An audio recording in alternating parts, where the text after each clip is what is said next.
അസ്സലാമു അലൈക്കും, welcome back. ഇന്നത്തേത് ഒരു ബ്രേക്ക്ഫാസ്റ്റ് റെസിപ്പിയാണ്. കറിയൊന്നും ഇല്ലാണ്ട് നല്ല ടേസ്റ്റിലും അതുപോലെ തന്നെ നല്ല ഹെൽത്തി ആയിട്ട് ഉണ്ടാക്കിയെടുക്കാൻ വേണ്ടിയിട്ട് പറ്റിയ ഒരു അടിപൊളി ബ്രേക്ക്ഫാസ്റ്റാണിത്. ഒരു കപ്പ് ഗോതമ്പ് പൊടിയിലാണ് നമ്മളിത് ഉണ്ടാക്കിയെടുക്കുന്നത്. നല്ല ടേസ്റ്റാണിത്. അപ്പോൾ ഇതുണ്ടാക്കുന്നത് എങ്ങനെയെന്ന് കണ്ടുനോക്കാം. നമുക്ക് വീട്ടിലേക്ക് പോവാം. ഇതിന് വേണ്ടിയിട്ട് ഞാൻ എടുത്തിട്ടുള്ളത് ഒരു കപ്പ് ഗോതമ്പ് പൊടിയാണ്. അതൊരു ബൗളിലോട്ട് ഇട്ടെടുക്കുന്നുണ്ട്. ഇനിയിപ്പോൾ ഇതിലോട്ട് ആവശ്യത്തിലുള്ള ഉപ്പൊന്ന് ചേർത്ത് കൊടുക്കാം. നമുക്കിതൊന്ന് മിക്സ് ആക്കി എടുക്കാം. നമ്മൾ ചപ്പാത്തിക്കൊക്കെ കുഴച്ചെടുക്കൂലേ, അതേ രീതിയിൽ തന്നെയാണ് ഇതും നമുക്ക് കുഴച്ചെടുക്കേണ്ടത്. ഇത് നമ്മൾ വാട്ടിയിട്ടൊന്നും എടുക്കുന്നില്ല. ഇനിയിപ്പോൾ ഞാൻ ചെറിയ ചൂടുള്ള ഒരു കപ്പ് വെള്ളം എടുത്തിട്ടുണ്ട്. കുറേശ്ശായിട്ട് ഒഴിച്ചെടുക്കുക. എന്നിട്ട് നമുക്കൊന്ന് കുഴച്ചെടുക്കാം.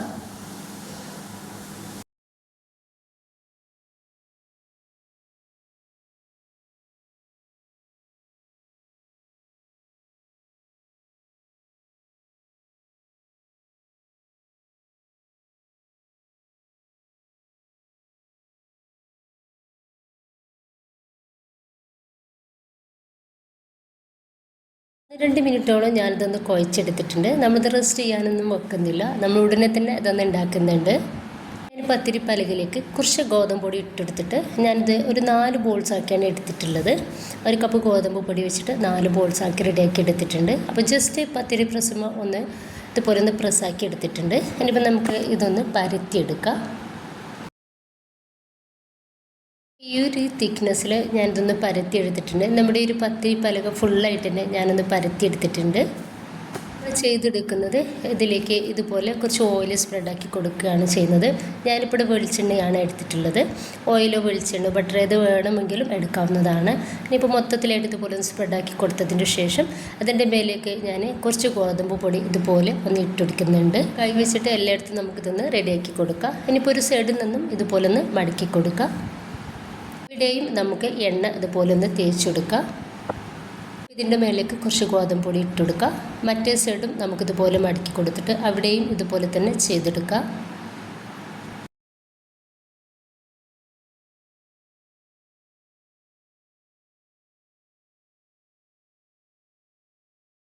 ഇതുപോലെ ഒന്ന് മടക്കി കൊടുത്തിട്ട് അവിടെ നമ്മൾ കുറച്ച് എണ്ണ ഇതുപോലെ ആക്കി കൊടുത്തിട്ടുണ്ട്.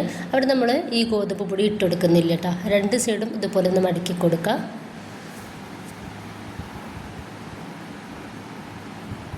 ഇത്രയുള്ളൂ. ഈ ഒരു രീതിയിൽ നമുക്ക് മുഴുവനായിട്ടും ചെയ്തെടുക്കാം. ഇപ്പം ഞാൻ ഈ ഒരു പത്തിരി പലകയിലോട്ട് കുറച്ച് എണ്ണ തേച്ചെടുത്തിട്ട് നമുക്കത് ഇതിലേക്ക് വെച്ചെടുക്കാം. എന്നിട്ടൊന്ന് പരത്തിയെടുക്കാം.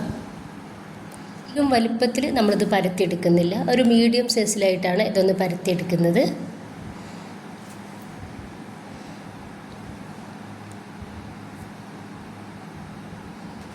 ഈ ഒരു രീതിയിൽ നമുക്കൊന്ന് പരത്തിയെടുക്കാം. മുഴുവനായിട്ട് ഞാനൊന്ന് പരത്തി എടുത്തിട്ടുണ്ട്. ഇനിയിപ്പോൾ 2 കോഴിമുട്ട എടുത്തിട്ടുണ്ട്. അതൊരു ബൗളിലേക്ക് പൊട്ടിച്ചൊഴിച്ച് കൊടുക്കുകയാണ്. കുറച്ച് മല്ലിയുടെ ഇല ചെറുതാക്കിയിട്ട് കട്ടാക്കിയതും ഇതിലോട്ട് ആവശ്യത്തിനുള്ള ഉപ്പും 1 ടീസ്പൂൺ കുരുമുളക് പൊടിയും ഇതിലേക്ക് ചേർക്കുന്നുണ്ട്. നന്നായിട്ട് തന്നെ നമുക്കിതൊന്ന് മിക്സ് ആക്കി എടുക്കാം. നന്നായിട്ടൊന്ന് മിക്സ് ആക്കി എടുത്തിട്ടുണ്ട്. ഇനിയിപ്പോൾ ഞാൻ ഒരു പാൻ അടുപ്പത്ത് വെച്ചിട്ടുണ്ട്. ഒരു പാൻ നന്നായിട്ട് ചൂടായ സമയത്ത് ഇതിലോട്ട് വളരെ കുറച്ച് എണ്ണ അതുപോലെ ഒന്ന് സ്പ്രെഡാക്കി കൊടുക്കുകയാണ്. അതിലേക്ക് നമുക്കിതൊന്ന് ഇട്ടെടുക്കാം. എന്നിട്ട് ഒപ്പം തന്നെ നമുക്ക് റെഡിയാക്കി വെച്ചിട്ടുള്ള ഒരു കോഴിമുട്ടയുടെ മിക്സ് ഉണ്ടല്ലോ, അതൊന്ന് ഇതിൻ്റെ മേലേക്കായിട്ട് തേച്ച് കൊടുക്കുക.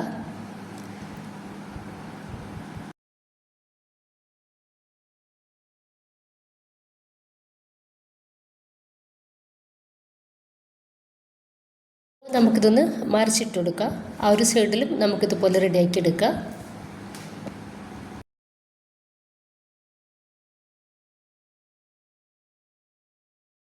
ഇപ്പോൾ 2-3-4 പ്രാവശ്യം നമുക്കിതുപോലെ ഒന്ന് തിരിച്ചു മറിച്ചിട്ടെടുത്തിട്ട് ഒന്ന് റെഡിയാക്കി എടുക്കാവുന്നതാണ്.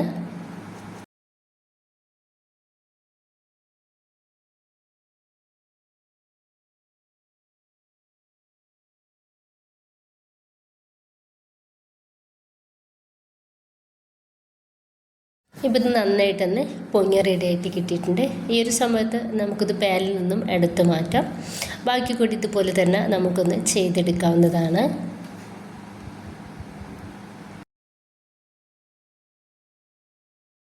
വളരെ സിമ്പിളായിട്ടും നല്ല ടേസ്റ്റി ആയിട്ട് ഉണ്ടാക്കിയെടുക്കാൻ വേണ്ടിയിട്ട് പറ്റൂട്ടോ. നല്ല ടേസ്റ്റാണ് ഇത് കഴിക്കാൻ വേണ്ടിയിട്ട്. നമുക്ക് കറിയൊന്നും വേണ്ടതാനും. അപ്പോൾ എല്ലാവരും ഉണ്ടാക്കി നോക്കുക. നിങ്ങളുടെ അഭിപ്രായങ്ങൾ അറിയിക്കുക.